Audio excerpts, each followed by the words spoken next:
விதமாக யோசித்து என்னென்னமோ சாதிக்கணும்னு நினைக்கிறேன். ஆனால் என்னால் சாதிக்க முடியல. எனக்கு ஏதாவது ஒரு டிப்ஸ் கொடுங்களான்னான்ட்டு ஒரு ஒரு சகோதரி கேட்டிருந்தாங்க. இந்த சகோதரிக்கான பதிவு தான். சகோதரி லக்ஷ்மி அவர்களே, இப்போது ஒரே ஒரு விஷயம் தான் அதில் நம்ம பார்க்க வேண்டியது. நீங்கள் எந்தெந்த இடத்துலலாம் லூப் ஹோல் விட்டுருக்கீங்க, இதெல்லாம் நான் பேச வரல. ஒன்றே ஒன்று தான் நீங்கள் பார்க்க வேண்டிய விஷயம். நான் என்னுடைய இலக்கை நோக்கி போய்கிட்டே இருக்கேனா, இதுதான். இது இது ஏற்கனவே பலவிதமாக சொன்ன கதைகள் தான்.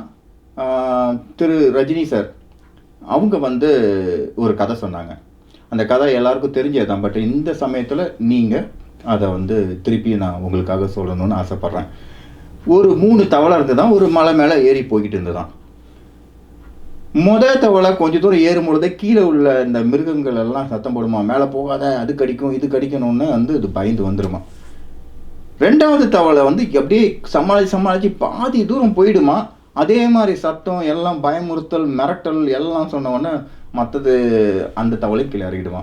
3வது தவளை ஏறுமா, பாதி போகும் முக்காசி போகும், அது பாட்டு போய்கிட்டே இருக்குமா. கீழே உள்ளவங்க என்ன கூச்சல் பண்ணாலும், மற்ற மிருகங்கள் எந்த விதமான விஷயங்கள் கேட்டாலும் அது பாட்டு போய்கிட்டே இருக்குமா, மலை மேலே ஏறி சேர்ந்துருமா.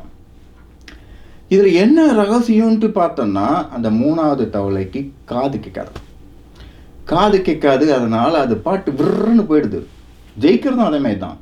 இலக்கை ஃபிக்ஸ் பண்ணிட்டேன், அதுக்கேற்ற விஷயங்கள், அதுக்கேற்ற அன்பர்கள், அந்த விஷயத்தை அடைய வேண்டிய என்னென்ன நமக்கு தேவையான அறிவு, என்ன மாதிரி சப்போர்ட்டு, இது எல்லாத்தையும் சேர்ந்து ஒரு வியூகம் அமைச்சு நீங்கள் போங்க. இன்னும் ஒரு கதையும் இருக்குது இதில். இப்போது ஒரு ஊரில் ஒரு விவசாயி இருந்தாராம். அந்த விவசாயி பயிர்கள்லாம் போட்டுட்டு எல்லாம் பண்ணிட்டாராம். அது ஒரு கோடை காலத்தில் அந்த டைம் மழை பெய்யாதனால இந்த பயிர்கள் வாடக்கூடிய நிலைமை இருந்தது. அதனால் அந்த விவசாயி முடிவு பண்ணாராம், நம்ம எப்படியாவது ஒரு ஓடை எங்கேயாவது தூரத்தில் இருந்தாலும் அந்த ஓடையிலேருந்து ஒரு பாதையை போட்டு அந்த பாதை மூலமாக நம்ம தண்ணியை திருப்பி நம்ம வயல்களுக்கு நம்ம தண்ணியை பாய்ச்சணும்ன்ட்டு. அதே மாதிரி இன்னொரு விவசாயி ஒரு பக்கத்தில் இருந்தாராம். அந்த விவசாயியும் அவர்கிட்ட நல்லா இருந்தது, அவரும் பயிர் போட்டுருந்தாராம். ஆனால் அவர் இவரை மாதிரி கிடையாது. இந்த வேகம் ஏதாவது பண்ணணும், எல்லாத்தையும் காப்பாற்றணும்னா, ஓகே நான் பயிர் போட்டிருக்கேன், மழை பெஞ்சாலும் பெய்யும், மழை வந்தாலும் பரவாயில்ல, இருந்தாலும் நீ இப்போ ஸ்லோவாக போய் எங்கேருந்தா தண்ணி தேடி எடுத்துக்கிறேன்ட்டு அவர் உட்காந்துட்டு இருப்பாராம்.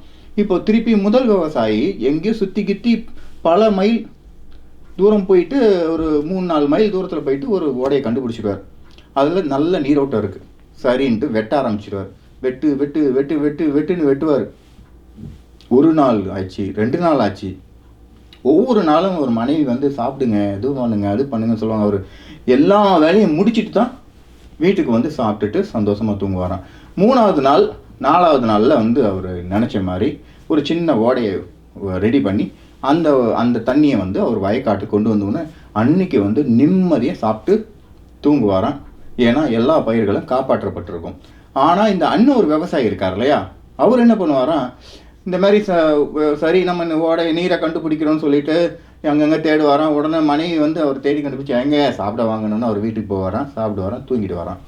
இப்படி தூங்கி சாப்பிட்டு பழக்கப்படுத்தணும்னு என்ன ஆகும்னா, உடம்பும் மனசு அப்பாடி நமக்கு இது போகிறோண்டான்னு சொல்லி விட்டுட்டு ஒரு காலத்தில் ஒரு நிலத்துல தண்ணீரே அவரால் கொண்டு வர முடியாமல் பயிர்கள் எல்லாம் அழிஞ்சு போயிடுச்சான்.